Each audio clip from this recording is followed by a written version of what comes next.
Waalaikumsalam warahmatullahi wabarakatuh. Kita mulai perkuliahan pada sore hari ini dengan bacaan basmalah bersama-sama. Bismillahirrahmanirrahim. Untuk pertemuan kali ini, nanti Mbak Aris terlebih dahulu untuk memaparkan materinya tentang karangan. Dilanjut Mbak Salma nanti akan membahas terkait topik, judul, dan juga tema. Oke, langsung saja untuk mempersingkat waktu sepenuhnya saya persilakan kepada Mbak Aris. Silakan Mbak Aris.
Apakah suara saya terdengar? Iya, terdengar. Ya maaf tadi saya tinggal ke belakang sebentar.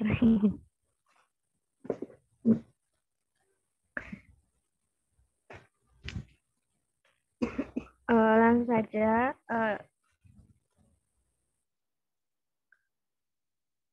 Saya share screen dulu ya. Oh nggak bisa. Ya udah langsung aja. Assalamualaikum warahmatullahi wabarakatuh. Waalaikumsalam warahmatullahi wabarakatuh. Pada kesempatan kali ini saya akan memaparkan tentang materi karangan.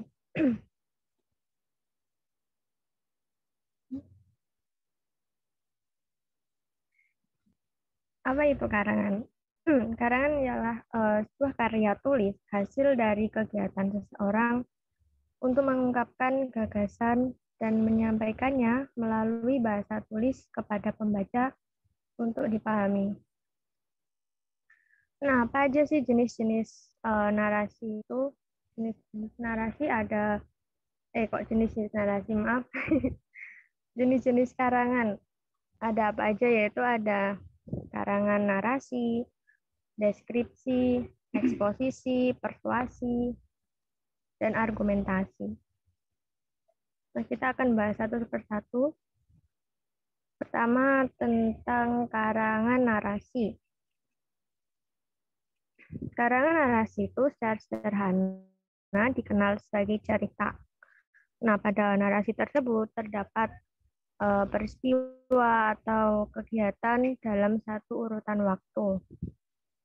Dan di dalam kejadian itu ada pula tokoh yang menghadapi sebuah konflik.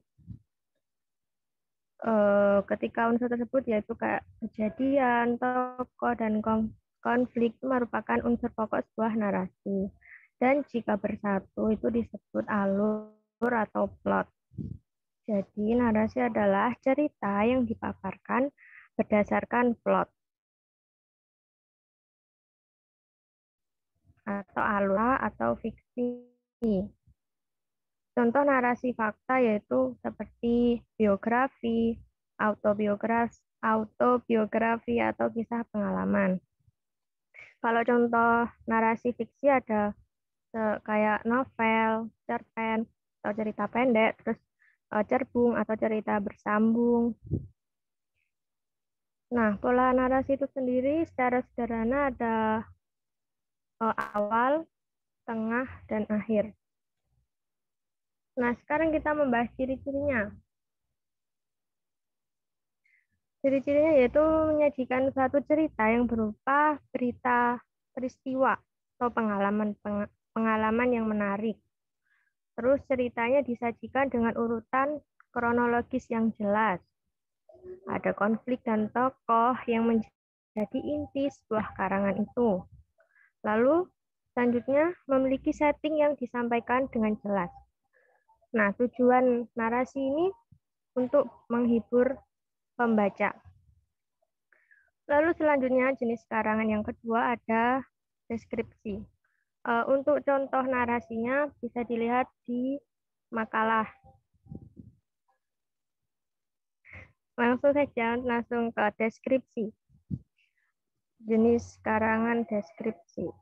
Deskripsi itu karangan bentuk karya tulis yang menggambarkan atau melukiskan suatu objek maupun benda kepada pembaca. Seolah-olah itu pembaca merasakan, terus melihat atau mengalami sendiri. Ciri-cirinya deskripsi. Ya, pertama menggambarkan suatu objek dengan sejelas-jelasnya. Lalu melibatkan observasi panca indera, metode penulisan objektif, subjektif, ataupun kesan pribadi penulis. Contoh deskripsinya bisa dilihat di makalah. Lalu selanjutnya ada karangan eksposisi. Jenis karangan ini berisi tentang kayak penjelasan-penjelasan maupun pemaparan mengenai suatu informasi kepada pembaca. Berisi uraian atau penjelasan tentang suatu topik dengan tujuan memberi informasi atau pengetahuan tambahan. Ciri-ciri karangan eksposisi yaitu pertama, berisi uraian suatu masalah tertentu.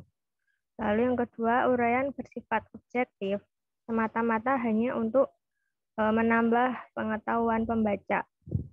Lalu yang ketiga, diperjelas dengan fakta yang dilengkapi angka, peta, grafik, ataupun gambar. Lalu yang keempat, diakhiri dengan penegasan, bukan ajakan.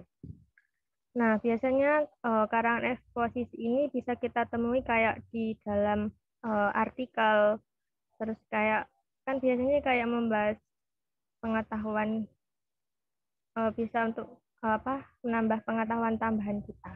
Itu tahu saya. Lalu selanjutnya ada karangan argumentasi. Argumentasi ini berisi pendapat atau argumen penulis. Nah, karangan ini membuktikan kebenaran suatu pendapat atau kesimpulan dengan data dan fakta sebagai alasan atau buktinya. Ciri-ciri karangan argumentasi yaitu pertama, terdapat pendapat-pendapat penulis mengenai suatu topik yang sedang dibahas. Lalu yang kedua, pendapat-pendapat itu dilengkapi dengan pembuktian yang berupa fakta, data, contoh, maupun grafik. Ciri yang ketiga bertujuan untuk meyakinkan pembaca dengan menggunakan logika dan penalaran sebagai landasan berpikirnya. Lalu yang keempat, pengarang menghindari keterlibatan emosi dalam menyampaikan pendapatnya.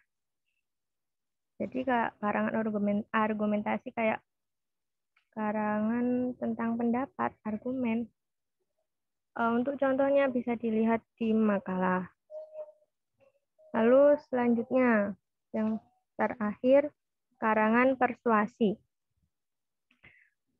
Bentuk bentuk karya tulis yang berisi ajakan-ajakan kepada para pembaca untuk melakukan atau mempercayai suatu hal. Ini karangan persuasi.